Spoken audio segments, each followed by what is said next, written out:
নমস্কার বন্ধুগণ, সরকারি জব পোর্টালের অফিসিয়াল ইউটিউব চ্যানেলে আপনাদের সবাইকে স্বাগত জানাই। কেন্দ্রীয় ও রাজ্য সরকারের যাবতীয় চাকরির আপডেট সময় মতো পেতে আমাদের চ্যানেলটিকে অবশ্যই সাবস্ক্রাইব করে পাশে থাকা বেল আইকনটি ক্লিক করে দিন, যাতে পরবর্তী সমস্ত নোটিফিকেশন আগে থেকে পেয়ে যেতে পারেন। আজ যে গুরুত্বপূর্ণ বিজ্ঞপ্তি নিয়ে আলোচনা করব সেটি হলো রাজ্যে ক্লার্ক ও গ্রুপ ডি পদে নিয়োগ করা হচ্ছে, যেখানে ন্যূনতম শিক্ষাগত যোগ্যতা চেয়েছে মাধ্যমিক পাস। এবং এখানে কিন্তু রাজ্যের সকল জেলা থেকে ছেলে এবং মেয়ে উভয় কিন্তু এই পদগুলির জন্য আবেদন করতে পারবেন। তাই বিজ্ঞপ্তি সম্পর্কে বিস্তারিত তথ্য জানতে ভিডিওটি শুরু থেকে শেষ পর্যন্ত সম্পূর্ণ দেখুন। তো বন্ধুগণ, আমরা কিন্তু এসে পড়েছি অফিসিয়াল নোটিফিকেশনে, যেখানে গভর্নমেন্ট অফ ওয়েস্ট বেঙ্গলের তরফ থেকে নিয়োগ করা হচ্ছে এবং যেই ডিপার্টমেন্টের জন্য এখানে নিয়োগ করা হচ্ছে সেটি হলো office of the chief medical officer of health, অর্থাৎ এখানে কিন্তু স্বাস্থ্য দপ্তরের তরফ থেকে নিয়োগটি করা হচ্ছে। তো এরপর আমরা দেখে নেব এখানে কোন কোন পদের জন্য নিয়োগ করা হচ্ছে এবং এখানে কোন পদের জন্য কত শূন্যপদ রয়েছে এবং শিক্ষাগত যোগ্যতা কী চেয়েছে। তো প্রথমে যে পদটির জন্য নিয়োগ করা হচ্ছে সেটি হলো যোগা অ্যাসিস্ট্যান্ট এবং এখানে মোট শূন্যপদ রয়েছে একটি। এবং এখানে যে ন্যূনতম শিক্ষাগত যোগ্যতা চেয়েছে সেটি হলো under graduate with pass 1 year yoga and neurotherapy training course under WB Council of Yoga and Neurotherapy and register under the state council। অর্থাৎ আপনাকে কিন্তু আন্ডার গ্র্যাজুয়েট হতে হবে এবং তার সাথে সাথে কিন্তু আপনার 1 বছরের যোগা এবং নিউরোথেরাপির যে কোর্স রয়েছে সেটি কিন্তু পাস হতে হবে WB Council of Yoga and Neurotherapy থেকে।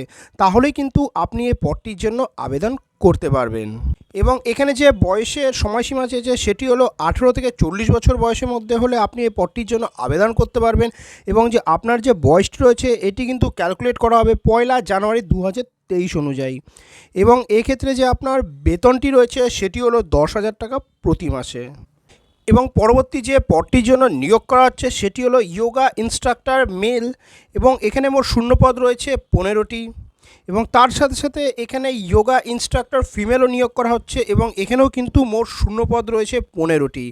এবং প্রতিটি শূন্যপদ কিন্তু আলাদা আলাদা ক্যাটাগরি অনুসারে ভাগ করে দেওয়া রয়েছে। এবং এখানে যে ন্যূনতম শিক্ষাগত যোগ্যতা চেয়েছে সেটি হলো মাধ্যমিক secondary with 1 year certificate diploma degree in yoga, অর্থাৎ আপনাকে কিন্তু মাধ্যমিক পাস হতে হবে এবং তার সাথে সাথে কিন্তু 1 বছরের আপনার সার্টিফিকেট প্রয়োজন যোগা এবং নিউরোথেরাপিতে। অথবা আপনার যদি ডিপ্লোমা থাকে তাহলেও কিন্তু আপনি এই পদটির জন্য আবেদন করতে পারবেন, অথবা আপনার যদি ডিগ্রি থাকে তাহলেও কিন্তু আপনি এই পদটির জন্য আবেদন করতে পারবেন। এবং আপনার যে সার্টিফিকেটটি রয়েছে সেটি কিন্তু WBCYN দ্বারা রেজিস্টার হতে হবে। এর পরবর্তী আমরা এসে পড়ব বয়সের সময়সীমার ক্ষেত্রে, যেখানে আপনার বয়স 18 থেকে 40 বছর বয়সের মধ্যে হলে কিন্তু আপনি এই পদটির জন্য আবেদন করতে পারবেন। এরপর আমরা দেখে নেব এখানে বেতন কত রয়েছে। এখানে কিন্তু আলাদা করে সেশন অনুসারে বেতন দেওয়া হবে, যেখানে 32টি সেশন রয়েছে এবং প্রতি সেশনে 250 টাকা। ওই হিসাবে আপনার যে বেতন রয়েছে সেটি হয়ে যাবে 8,000 টাকা পুরুষদের ক্ষেত্রে, এবং মহিলাদের ক্ষেত্রে মোট 20টি সেশন রয়েছে এবং প্রতি সেশন হলো 250 টাকা। ওই হিসাবে মহিলাদের ক্ষেত্রে বেতন হয়ে যাচ্ছে 5,000 টাকা। এরপরে আমরা দেখে নেব কোন পদের জন্য নিয়োগ করা হচ্ছে। অ্যাকাউন্টেন্ট। এবং এর পরবর্তী যে পদটির জন্য নিয়োগ করা হচ্ছে সেটি হলো লোয়ার ডিভিশন অ্যাসিস্ট্যান্ট। আপনাদের জানিয়ে রাখি এই দুটি পদের জন্য কিন্তু কোনো স্টুডেন্ট আবেদন করতে পারবেন না। এই দুটো পদের জন্য কিন্তু শুধুমাত্র রিটায়ার্ড স্টেট গভর্নমেন্ট যারা এমপ্লয়ি রয়েছে তারাই কিন্তু এই পদটির জন্য আবেদন করতে পারবেন। এবং যারা রিটায়ার্ড স্টেট গভর্নমেন্ট এমপ্লয়ি রয়েছে তাদেরও কিন্তু কোনো বয়সের সময়সীমা দেওয়া রয়েছে, সেটি হলো 62 বছর পর্যন্ত। এবং এক্ষেত্রে আপনাকে আবেদন করতে হলে আপনাদের কিন্তু ন্যূনতম যে বেসিক কম্পিউটার নলেজ রয়েছে সেটি কিন্তু জানা থাকতে হবে। এবং অ্যাকাউন্টেন্টের ক্ষেত্রে এখানে যে মাসিক বেতন রয়েছে সেটি হলো 12,000 টাকা প্রতি মাসে। এবং লোয়ার ডিভিশন অ্যাসিস্ট্যান্টের ক্ষেত্রে যে বেতন রয়েছে সেটি হলো 10,000 টাকা প্রতি মাসে। পরবর্তী যে পদটির জন্য নিয়োগ করা হচ্ছে সেটি হলো গ্রুপ ডি এবং এখানে মোট 2টি শূন্যপদ রয়েছে এবং এটিও কিন্তু রিটায়ার্ড স্টেট গভর্নমেন্ট এমপ্লয়ীদের জন্য। এবং এক্ষেত্রে যে তাদের বয়সের সময়সীমা রয়েছে সেটি হলো 62 বছর বয়স পর্যন্ত। এবং এখানে যে মাসিক বেতন রয়েছে সেটি হলো 8,000 টাকা প্রতি মাসে। এর পরবর্তী যে পদটির জন্য নিয়োগ করা হচ্ছে সেটি হলো আয়ুষ এমও টেলিমেডিসিন ইউনিট, এখানে মোট 1টি শূন্যপদ রয়েছে এবং এই পদটিতেও কিন্তু শুধুমাত্র রিটায়ার্ড স্টেট গভর্নমেন্ট এমপ্লয়ি যারা রয়েছে তারাই কিন্তু আবেদন করতে পারবে এবং এখানে যে বয়সের সময়সীমা রয়েছে সেটি হলো 65 বছর বয়স পর্যন্ত এবং এক্ষেত্রে যে মাসিক বেতন রয়েছে সেটি হলো 1000 টাকা প্রতিদিন হিসাবে। এখানে ম্যাক্সিমাম 20 দিন পর্যন্তই মাসে কাজ করতে হবে বা হতে পারে এবং অবশেষে যে পদটির জন্য নিয়োগ করা হচ্ছে সেটি হলো এমটিএস অর্থাৎ মাল্টিটাস্কিং স্টাফ। এখানে মোট 1টি শূন্যপদ রয়েছে এবং এখানে যে ন্যূনতম শিক্ষাগত যোগ্যতা রয়েছে সেটি হলো আপনাকে মাধ্যমিক পাস হতে হবে এবং তার সাথে সাথে কিন্তু আপনার 1 বছরের কম্পিউটার অ্যাপ্লিকেশনের উপর ডিপ্লোমা কোর্সের প্রয়োজন, যেটি গভর্নমেন্ট কোনো রেজিস্টার ইনস্টিটিউট থেকে, তাহলেই কিন্তু আপনি এই পদটির জন্য আবেদন করতে পারবেন এবং এখানে যে বয়সের সময়সীমা রয়েছে সেটি হলো 18 থেকে 40 বছর বয়সের মধ্যে আপনাকে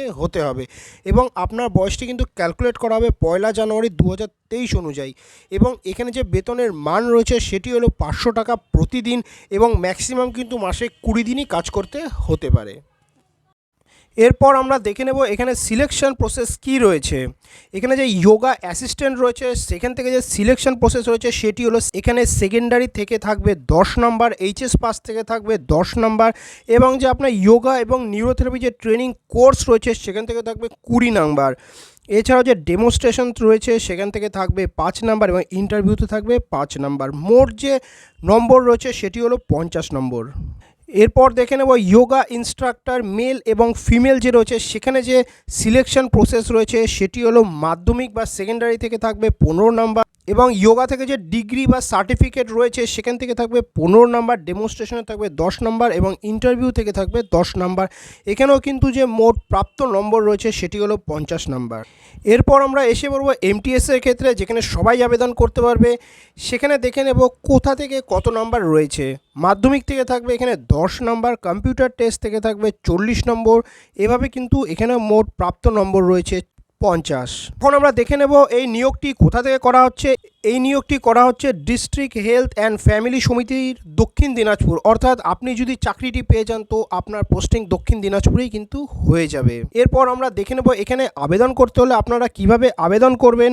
তো এখানে লেখা রয়েছে অনলাইন অ্যাপ্লিকেশন আর invited in the website www.wbhealth.gov.in recruitment, অথবা ইউআরএল যে রয়েছে সেটি হলো https://wbhealth.gov.in। এই যে ওয়েবসাইটটি রয়েছে এখানে গিয়ে কিন্তু আপনাকে অনলাইনে আবেদন করতে হবে এবং আবেদন করার যে শেষ তারিখ রয়েছে সেটি হলো কিন্তু 22শে ডিসেম্বর 2023, অর্থাৎ এর আগেই কিন্তু আপনাকে অনলাইনের মাধ্যমে আবেদন করতে হবে। এরপর আমরা দেখে নেব এখানে অ্যাপ্লিকেশন ফিজের ক্ষেত্রে। এখানে যারা জেনারেল ক্যাটাগরি রয়েছে তাদের জন্য এখানে অ্যাপ্লিকেশন ফিজ রয়েছে 100 টাকা এবং যারা রিজার্ভ ক্যাটাগরি অর্থাৎ এসসি এবং এসটি ওবিসি ক্যাটাগরির থেকে বিলং করছেন তাদের জন্য কিন্তু এখানে অ্যাপ্লিকেশন ফিজ হলো 50 টাকা। এবং এখানে অনলাইনে আবেদন করার যে ওয়েবসাইটটি রয়েছে এটি কিন্তু আমি আমার ডেসক্রিপশন বক্সে দিয়ে দেবো, আপনারা কিন্তু সরাসরি সেখান থেকে ওই পদটির জন্য আবেদন করতে পারবেন। তো বন্ধুগণ, এই হলো আজকের বিজ্ঞপ্তি নিয়ে বিস্তারিত আলোচনা। ভিডিওটি ভালো লাগলে অবশ্যই লাইক করবেন, বন্ধুদের সাথে শেয়ার করবেন এবং আপনাদের বারবার রিকোয়েস্ট করা হচ্ছে কেন্দ্রীয় ও রাজ্য সরকারের যাবতীয় চাকরির আপডেট সময় মতো পেতে হলে আমাদের চ্যানেলটি অবশ্যই সাবস্ক্রাইব করুন। ধন্যবাদ।